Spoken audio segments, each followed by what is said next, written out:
Hello guys, வணக்கம். This is Anbuseelan. இன்னைக்கு நம்ம என்ன பார்க்க போகிறோம் அப்படின்னா, மார்க்கெட்டை எப்படி ப்ரெடிக்ட் பண்ணணும், மண்டே மார்க்கெட் எப்படி ஓப்பன் ஆகும் அப்படிங்கிறது தான் என்டையராக இந்த வீடியோவில் பார்க்க போகிறோம். பிகினராக இருக்கிறீங்க அப்படின்னா ஸ்கிப் பண்ணாமல் எண்டு வரைக்கும் இந்த வீடியோவை பாருங்கள். நானுமே ரொம்ப ஆவலாகவே இருந்தேன், சரிங்களா, என்னைக்கு போர் ஸ்டாப் ஆகும் அப்படின்னு நினச்சி. ஸோ அதை பற்றின ஒரு நல்ல நியூஸ் எல்லாம் கேள்விப்பட்டுட்டு இருக்கும்போதே ஸ்கேம் அப்படின்னு ஸ்டார்ட் பண்ணிட்டாங்க. செபி அண்டரில் பெரிய பிரச்சனை போயிட்டுருக்கு. ஸோ இது எல்லாமே மார்க்கெட்டை கண்டிப்பாக அஃபெக்ட் பண்ணும். அதனால் வரக்கூடிய வாரத்தில் கண்டிப்பாக ஹோல்டிங் பக்கம் போகிறது அந்த அளவுக்கு சேஃப் இல்லை, சரிங்களா. அதனால் ஸ்கேல்பராக இருக்கிறது ரொம்ப நல்லது. ஸோ ஃபர்ஸ்ட் ட்ரெண்ட் லைன் அப்படிங்கிறது ரொம்ப ரொம்ப ரொம்ப ரொம்ப முக்கியமானது. அதனால தான் நல்லா ட்ரெண்ட் லைன் ட்ராப் பண்ணுறதுக்கு பிகினராக இருக்கிறவங்க நல்லா ஒரு கிளாரிட்டி எடுத்துகிட்டு வந்துடுங்க, சரிங்களா. ட்ரெண்ட் லைன் உங்களுக்கு நல்லா வரைய தெரிஞ்சிட்டாலே உங்களுக்கு ஒரு 80% ஸ்டாக் மார்க்கெட்டில் ட்ரேடிங்க்கு செட் ஆயிடுவீங்க. ஸோ இப்போ இந்த இடத்துல நல்லா கவனிங்க. மார்க்கெட் சப்போர்ட் லெவலை ரீச் ஆகிட்டு, சரிங்களா, ரெசிஸ்டண்ட்டை நோக்கி தான் போகுது. பட் பேட் நியூஸ் வர காரணத்தினால, சரிங்களா, வரக்கூடிய நாட்களில் 23,000க்கு கீழே போயிடுச்சு அப்படின்னாலே கன்ஃபர்மேஷன் இல்லை, சரிங்களா. அதனால் 23,000 ஒரு 300 பாயிண்ட் வரைக்கும் தான் இருக்கு, சரிங்களா. அதுக்கு கீழே போயிடுச்சு அப்படின்னா மார்க்கெட்டில் நல்ல ஒரு ஃபால் வர்றதுக்கான சான்சஸ் ரொம்பவே அதிகமாக இருக்குது, சரிங்களா. ஸோ மார்க்கெட்டில் வரக்கூடிய வாரத்திற்கு என்ன பண்ணுங்கள் அப்படின்னா ஸ்கேல்பிங் பண்ணுங்கள். இன்னொரு முக்கியமான விஷயம், இதை வச்சு மட்டும் ட்ரேடிங்கை டிசைட் பண்ண முடியாது. Technical analysis is a tool, சரிங்களா, அனலைசிஸ் பண்ணுறதுக்கு தான்.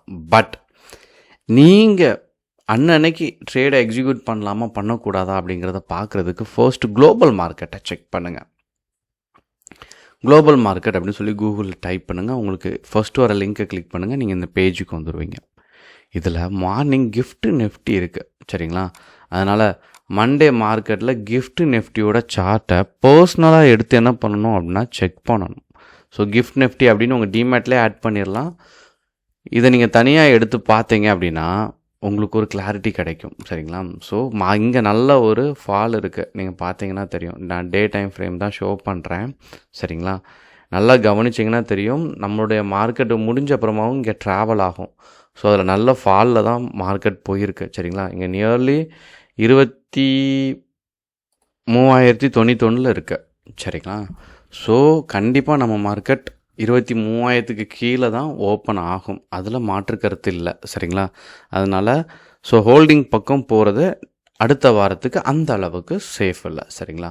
அப்புறம் செக் பண்ணும்போது குளோபல் மார்க்கெட்டை பார்த்துருங்க, சரிங்களா. கிஃப்ட் நிஃப்டியோட சார்ட்டை மண்டே பர்சனலாக எடுத்து செக் பண்ணிடுங்க. அப்புறம் எஃப்ஐடிஏ.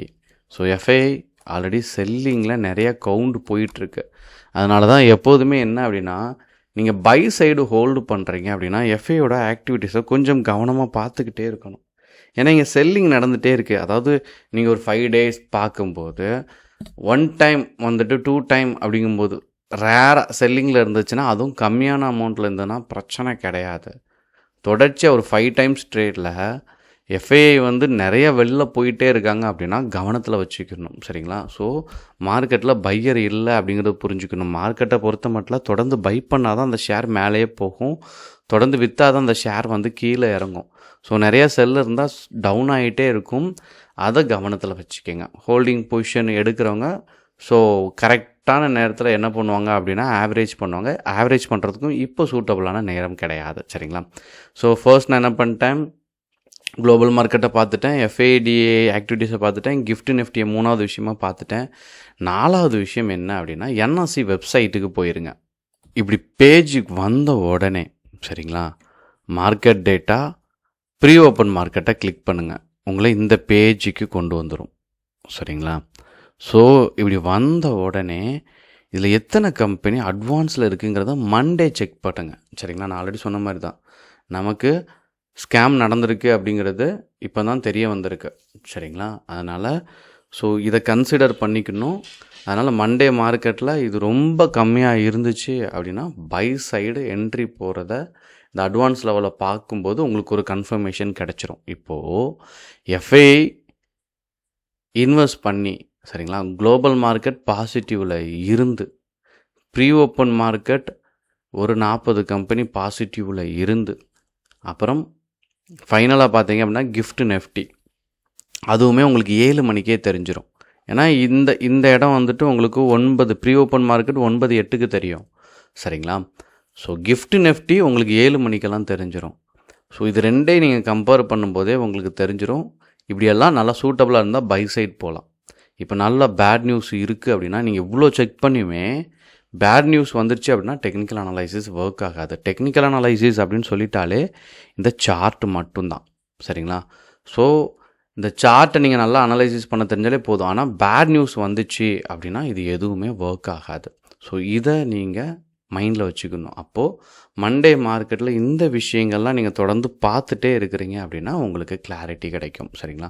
தொடர்ந்து பாருங்கள். மார்க்கெட் ப்ரிடிக்ஷன் அப்படிங்கிறது ரொம்ப ரொம்ப ரொம்ப முக்கியமானது. அதாவது நீங்கள் பை சைட் போகலாமா செல் சைட் போகலாமா அப்படிங்கிறத டிசைட் பண்ணுறதே இந்த மாதிரியான விஷயங்கள் தான்.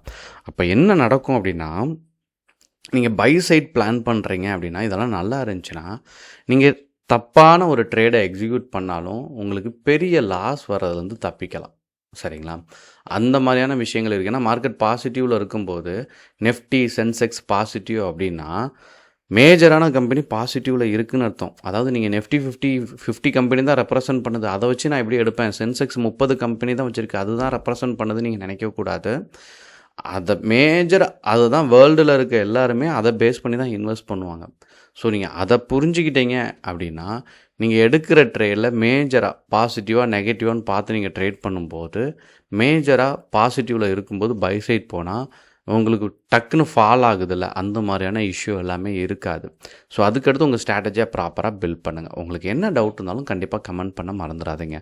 Okay guys, thank you so much for வாட்சிங் this video. Tata bye bye, see you.